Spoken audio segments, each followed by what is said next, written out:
morning, everyone. I'm John Lister, JL Architects. My firm is located a couple blocks away on West Town Road. It's always a pleasure to work on projects close to home, and this one in particular is one that we're going to enjoy. We'll be able to drive by it every day and kind of be sure that Frank and his crew are keeping up, and actually maybe that we're keeping up with them. So, being the architect for the project, I'd like to take a minute to talk about the building and the design process. The world today is full of people who are looking to increase their bottom line, and mostly that has to do with cutting costs. And I think that this relationship has not been about just cutting costs and doing things as cheaply as possible. It's about building a reputation and having a value. And Michael and Ryan have brought that to the table pretty much at every turn in every conversation.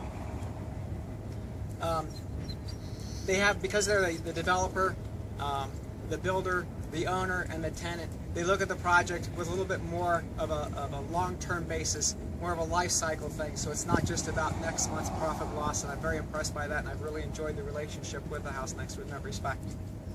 So let me talk a minute about some of the highlights of the building. I don't know if anybody is familiar with LEED.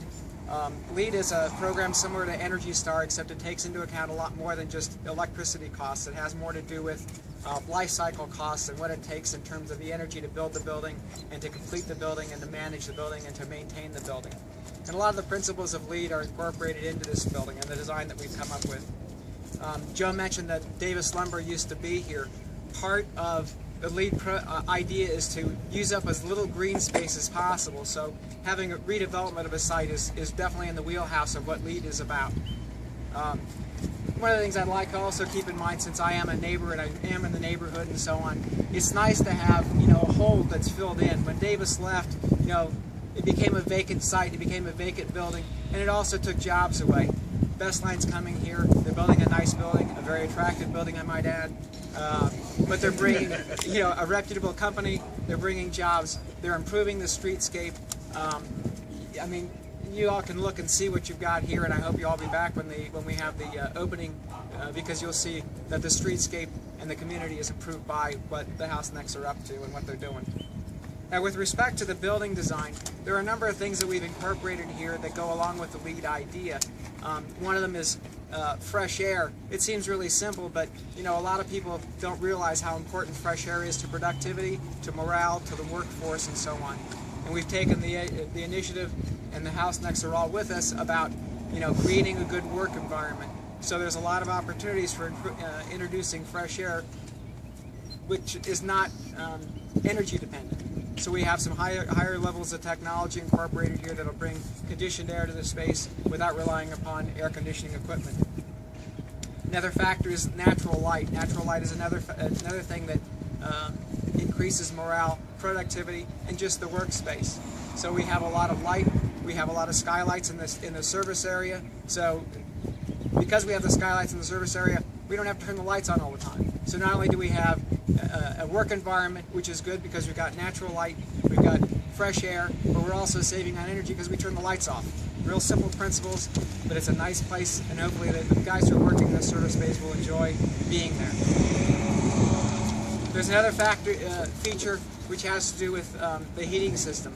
The entire building is heated with radiant heat floors, basically using the slab as a radiator. It puts the heat where it belongs, where the people are, and it doesn't put it up in the air where the people aren't. So we have a higher level of comfort, we have a more efficient heating system, and this is an aspect where it's not the cheapest thing to put in, but definitely one of the best systems that you can put in for large spaces like the service bay, like the sales area. So it's creating a good environment for the workforce, more productivity, happier place to work, better, more of a pleasure to go to work every day. So last thing I'd like to talk about is the client-architect relationship. We also were brought into the project by Chuck Swope. There's definitely a local aspect to this project. My office, as I said, is about 3 blocks away. Joe and D.L. Howell are a couple miles away. Frank's a mile away that direction. I think we win the lottery on closest, but nonetheless, we're all a local bunch.